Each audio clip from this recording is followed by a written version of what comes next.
So my name is Elizabeth Waetzig. I'm one of the founding partners, managing partners at Change Matrix, and along with Rachele, served as the co-director for expanding the bench. And in fact, I'm still in that role. So I think one of the biggest challenges for us was actually something we weren't sure that we could do, which was fundraising. And I was really, I think one of the challenges is we weren't a fundraising firm. It wasn't what we did. And we knew how to do the work. We knew how to organize work. We knew how to convene. We knew how to learn along the way. But what we didn't know how to do is really seek and maintain funding for something from lots of different sources. Like we've had grants from federal agencies or whatever, but that's one funder, one body of work. And this is a big body of work, and we wanted multiple funder participants. And I think the way that we overcame that was really great support from Annie Casey Foundation. So they took us by the hand, introduced us on calls to funders that they knew. And Carla Mendez, who was the project manager at that time, also knew some of these funders because she came from Annie Casey Foundation. And so she and I just started making it up. Like we just started figuring it out because really it's based on relationships. And so we figured if we could have conversations with people, engage them in being interested in the work, and help them find a pathway to funding, that we would be able to do that. So, but it was an initial challenge that we thought we were going to have to really struggle with. And we did along the way, but we learned some things. We did. And hi, I'm Rachele Espiritu, co-founder and managing partner of Change Matrix and previous co-director of ETB. And prior to that, actually, along with Sandra, we used to serve as the evaluators for the LEEAD program. And so that gave us insight into what Annie E. Casey was thinking about at the time. And I think what our lesson learned was along the way was that we could do this, that given the experience that we had, given our strong commitment to equity and to being culturally responsive in our broader work, that we knew that we could apply that into this space of evaluation.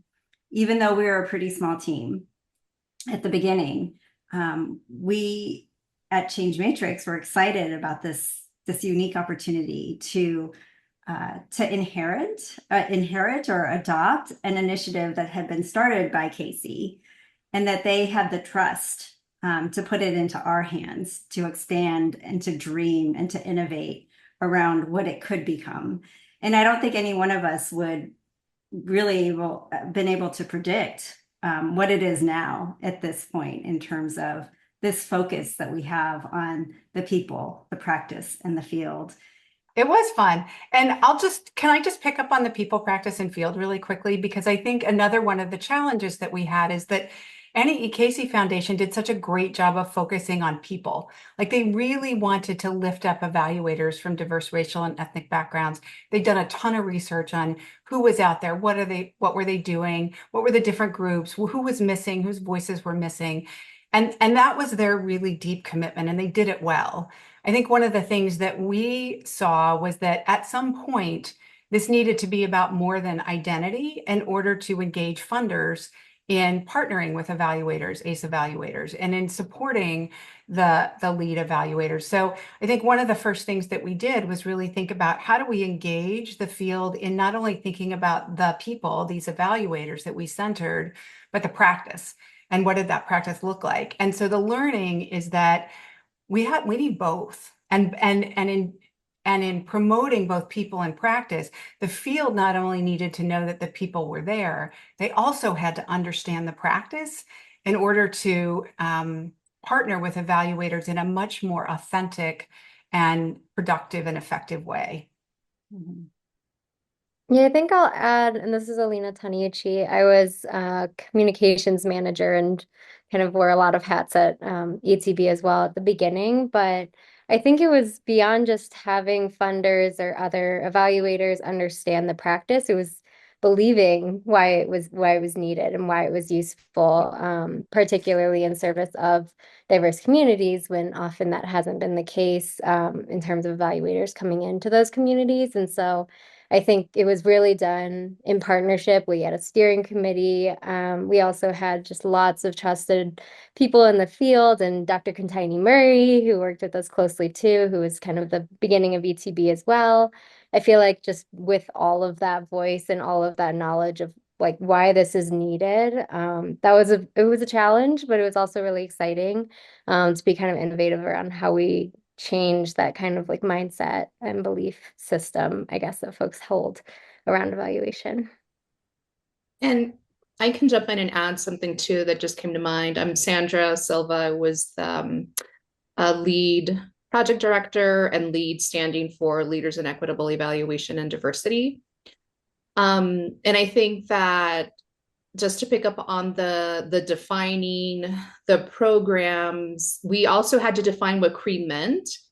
I mean, I think we quickly learned like we can go out and talk to people about this and trying to raise money, and then people expected us to be able to provide a definition. And so we had to do a little bit of internal work. We looked at literature review, and looking at we identified what felt like core key concepts of CRE, which is, that it's participatory and inclusive, that it centers equity as an outcome and as part of the process. And in looking at the literature, really looking for the key concepts that felt important to integrate into this definition. And then, as Alina mentioned, we really relied on our advisory team to really provide feedback. So for a few months, we really kind of worked together to really come up with a definition that we all felt good about. This is London Losey, the former project director of the Advancing Culturally Responsive and Equitable, or ACE, Evaluation Network. And building on that, then we were asked, well, what's your theory of change? How are you really going to do this work and do it well, and really demonstrate that you can have an impact in the field? And so that pushed us to, we didn't have a theory of change, so that pushed us to really develop one and think deeply with our advisory group and our team and everyone we worked with through ETB, to really identify what those outcomes ought to be based on this work. Yeah, so when we first got the award to take on the ACE Evaluation Network, there were a couple of things that really stood out to us. One was we didn't know who the ACE members were. So first we had to develop relationship with them so that they could learn about who we were as a company at Change Matrix and how we wanted to work with them and engage them in the ETB work. We also learned in that process that they didn't know one another, and they really wanted to. And so one challenge in front of us then was to think about how do we build connection with them. And there was this interest and it was tasked to us when we first got the award from Annie Casey to build a database so that people could find evaluators to work with. But it was really focused on connecting funders with evaluators, and not necessarily connecting evaluators with evaluators, to build that community that the members were looking for. And so we surveyed the members. We had one-on-one conversations. We actually cold called people for a while to really engage them in conversation and understand what they wanted to get out of the network. And from that, we developed communities of practice and some regional peer networking sessions that really gave space for people to start to get to know one another and understand what are the common areas of evaluation that they're working in, what are some potential partnership opportunities they might pursue as members of the network, and really just to understand overall how they're part of something bigger in the field. Another big challenge was building the database itself, and I'm definitely going to ask Alina to jump in here. Yeah, thanks, London. I would say that for the database, we definitely leaned on some of our expertise in other projects that we had, in order to kind of understand both how people access, how people use, and how people connect through such a platform that it really becomes, I've always felt like database doesn't quite, hold up what it is, but really create that place for connection and finding an evaluator that really does suit needs. Whether that is from another evaluator's looking for a partner, or if it is a funder looking for someone to evaluate a program, or an organization looking for an evaluator for their purposes, really getting to kind of know these people through hopefully non-burdensome fields, that are in the database. And so it was a lot of kind of working and tinkering and figuring out really what will work best for the multitude of different audiences that we might have through expanding the bench, and who might be interested in engaging an ACE Evaluation Network member, and also wanting to find ways to lift up what the Evaluation Network members wanted to lift up about their practice or about themselves, and kind of put their best foot forward in some ways to folks who will be visiting this area of the ETB website.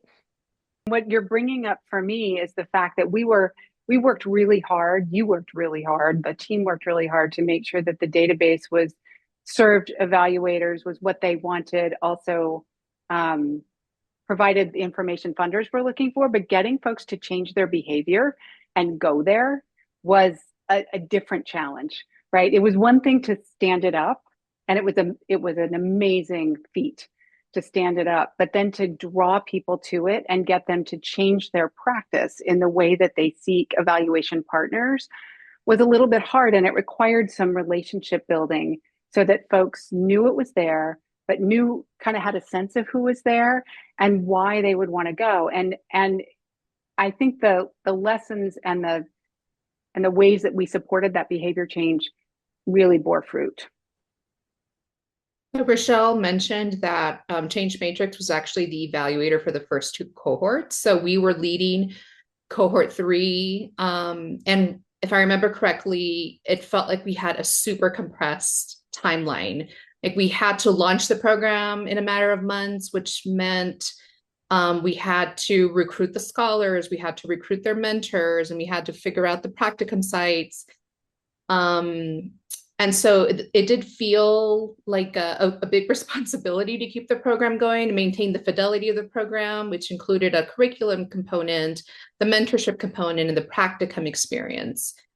And Annie Casey was really gracious in, I think, sharing how they had approached this work. And challenging was honoring the work that Annie Casey had done. So the vision that they had for this, why they created that, and being true to that intent, and also like making the program our own. So I would say that first cohort, we really kept with the model that had been in place.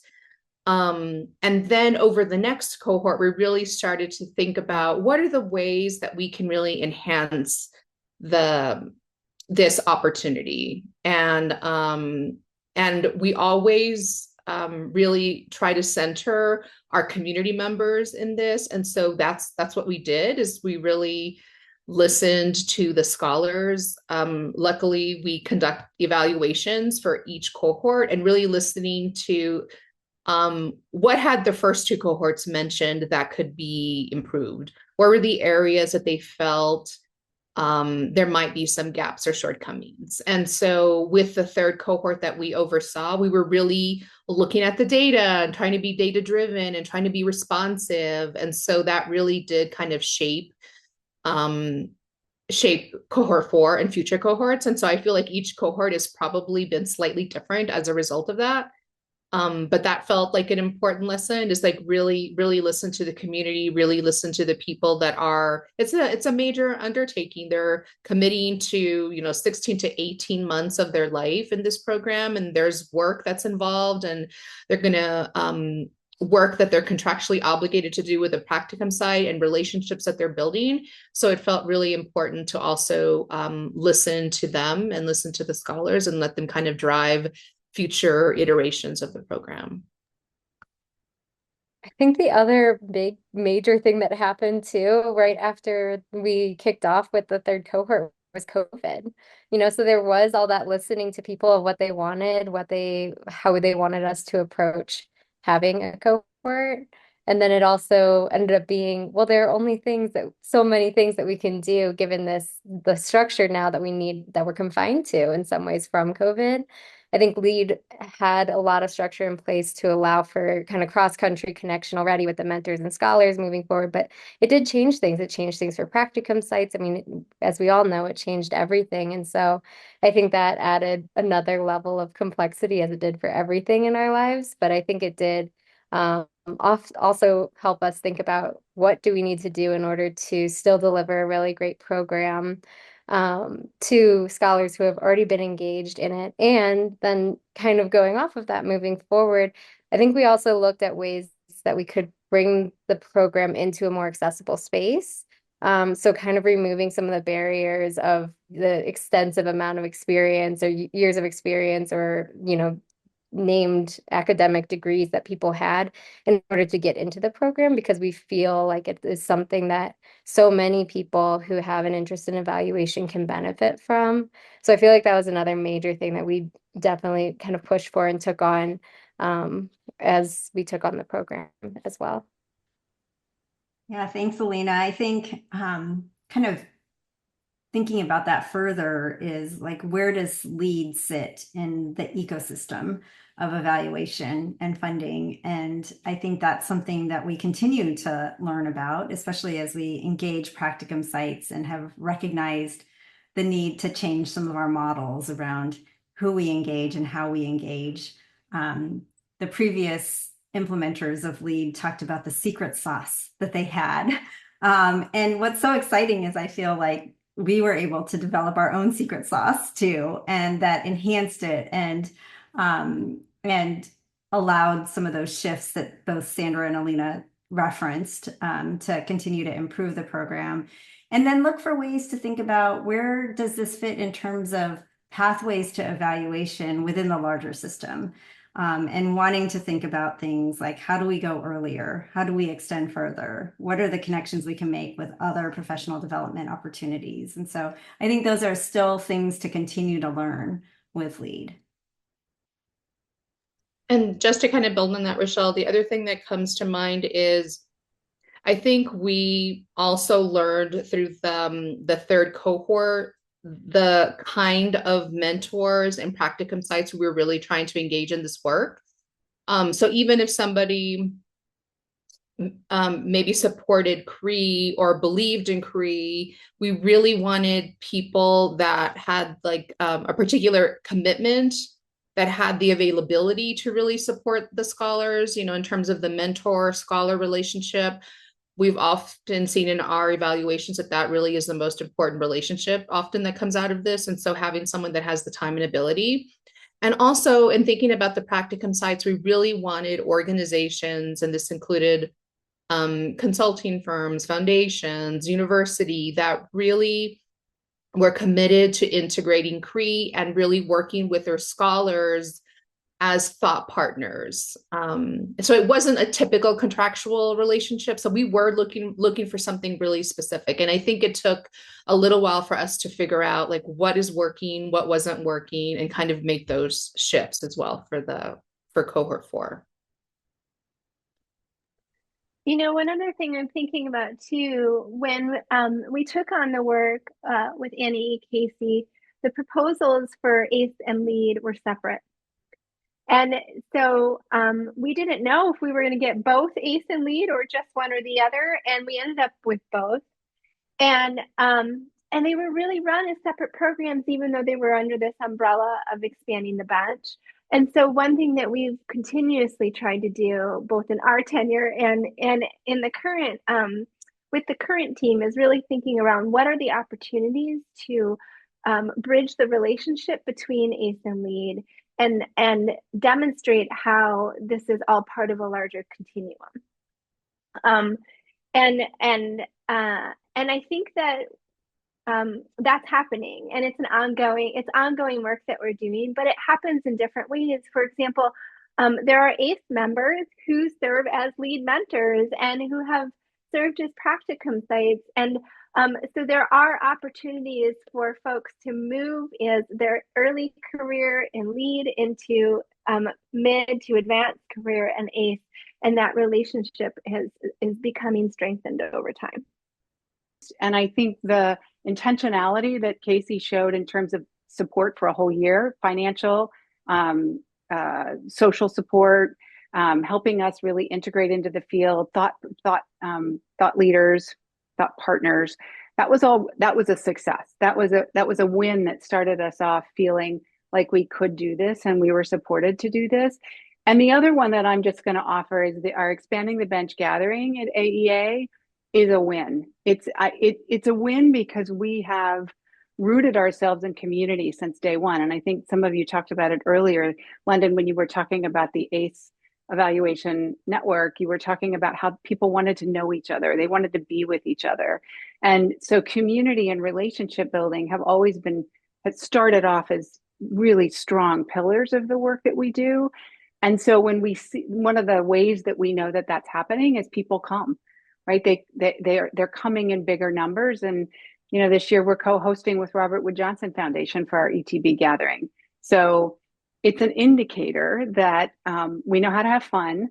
Watching Donna Mertens dance at an ETB gathering, there's nothing like it, right? Seeing everybody there till the very last minute when the DJ wants to go home and nobody will get off the dance floor says that we find there's excitement, and I'm going to use the word joy, in community, in that space, and that feels like part of who we are.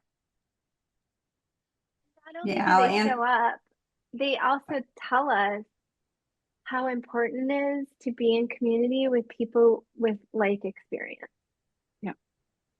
Because they don't find that in other places. Mm-hmm. And that for me is our greatest win, in that we have helped create a space for people to just be themselves. Yeah. I'll add in the people part is just amazing. And I think that is where we thrive. I also want to acknowledge that we have been able to contribute to the field around the practice. And Sandra's reference to the work that was done early on in the initiative to define this nebulous concept and this way of being and this approach was important, right? It was important both for our work, for the advisory board, and for the field. And I think a big win is that it is now a term that is used outside of our ETB community. It has expanded beyond the reach that we probably even thought initially it would. There is a book around culturally responsive, equitable evaluation that LEED alumni led and authored and contributed to, as did our team as well. And we see conferences that are referencing this. We have extended into the federal government to encourage them to use this approach in their work. And so the reach has gone well beyond the initial scope of the initiative and into the broader field in a way that is so exciting to see. We have more LEED scholars every year than the year before, and this year we sought increased funding to support more of them, because people want to be a part of this. That feels really important. We have more funders. So the ways in which funders are both accepting and seeking partnership with the evaluators that we're centering, it feels like a milestone that we still have the same ones we started with, but it's also a milestone that we have more. And we've not quite yet, but are close to doubling the membership of the ACE Evaluation Network as well. So those numbers continue to grow. Yeah, I think hitting that 100 was a big milestone for ETB. Yeah. Okay, this is a network that has a significant body of talented individuals in it. That felt like a big milestone. And I think every cohort is a milestone, right? Like, I mean, the iterative way that Sandra talked about LEED and the way that it has, you know, started off initially true to the model, but has each cohort been modified in some way or tweaked or enhanced. I think each year there is something to learn. Mhm. And I also feel like I think important milestones are that we are sought out for our expertise, and that we launched the Cree Learning Series in 2021, and now that is a regular offering, and so that really provides some capacity building and training, and for individuals that really want to have some foundational knowledge about Cree and what it looks like, and even that series has kind of gone through multiple iterations as well. So that's pretty exciting. And we've also offered other learning communities and other spaces as well. So those feel significant.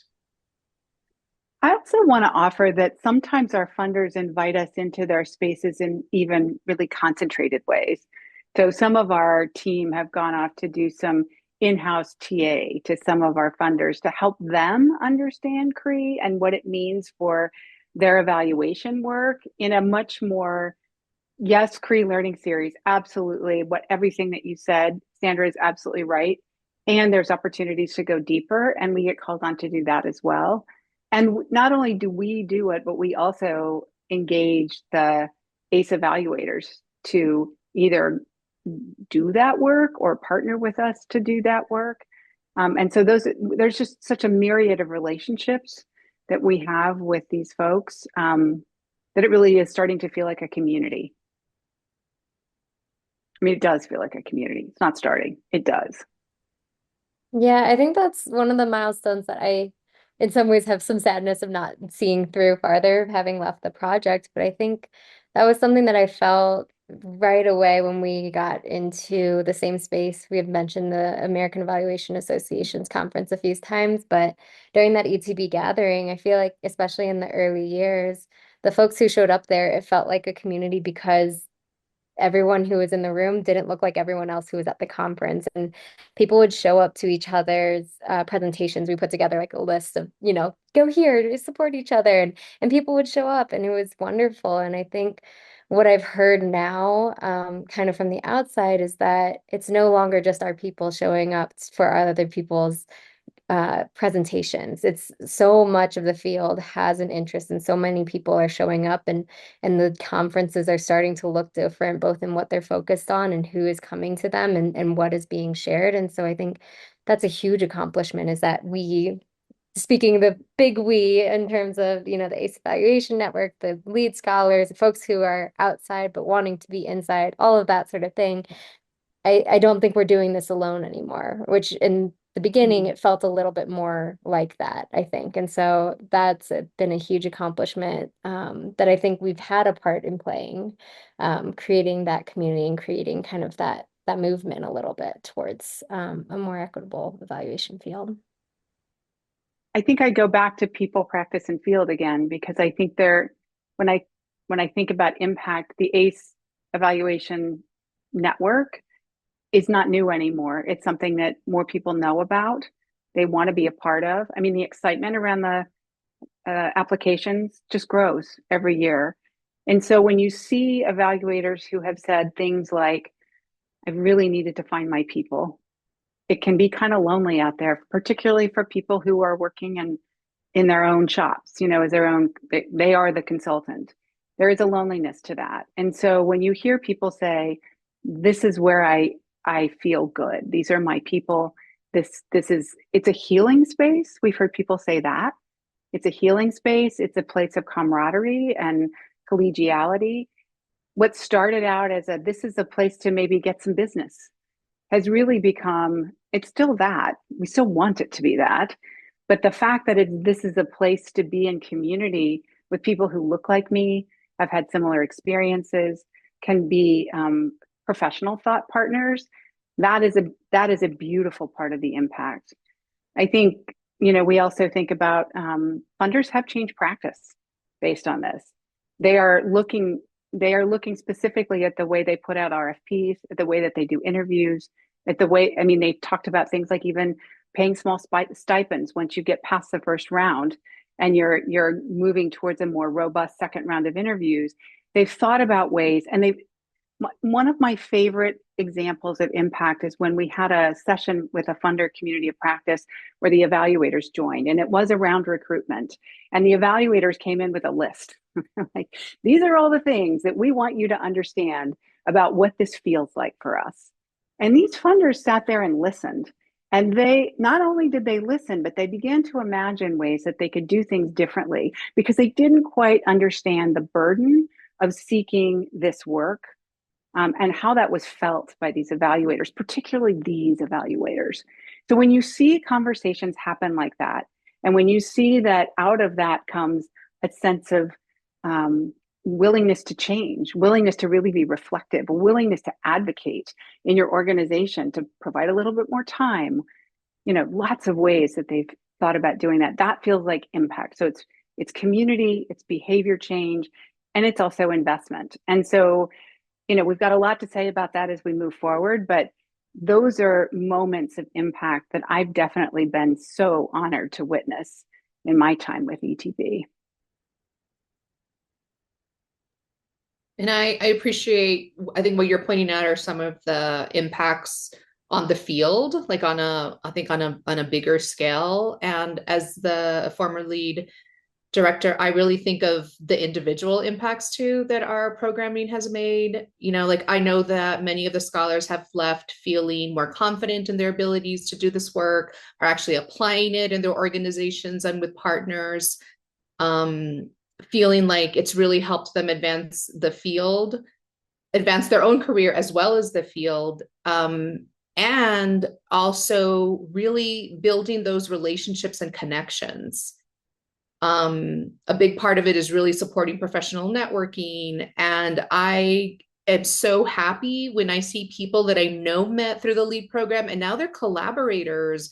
They're partnering together on work, they're presenting, they're doing research together, they've become friends. I mean, it's so exciting to see that we help spark a relationship that may collegial, personal relationship that may last for a lifetime. You never know. But that I feel is really has been an important impact we've had on people. We haven't talked about this yet, and it's somewhere between impact and really joy though in the work, and that is this project brings so much joy, I think, and just connection for our own Change Matrix team. Right? This project is so different from anything else we do at Change Matrix. And has since driven a lot of the new work that we receive. And so it's had an impact on our company, of course, but also it's had an impact on our team in the way our team members work together, in the way they team around something specific, because there's so much value and belief in this work. And there's camaraderie around that. And it's all based in relationship. And so the way we work with people externally in the ETB community is how we work internally as well, in terms of maintaining those relationships on our team and really caring for one another as we work, as we move this work forward. And so we've been very intentional in how we staff this project, and we've been very intentional in how we continue to move forward with different partners and funders and network members and LEED scholars and alumni, because we recognize how integral that relationship and community is, and that brings us joy in this work. I know, as I listen to all of you, I just always have this image of the ripple effect, and I feel like that's what ETB has offered. And sometimes we don't know what our impact is, and yet we just have to believe that there are things happening out there that we don't know about. And it is always such a gift when we actually do see them. And so all the examples that were given, I think, are amazing stories of the impact that ETB has had. And there are probably so many more out there as well, which is just, it feels good to know that.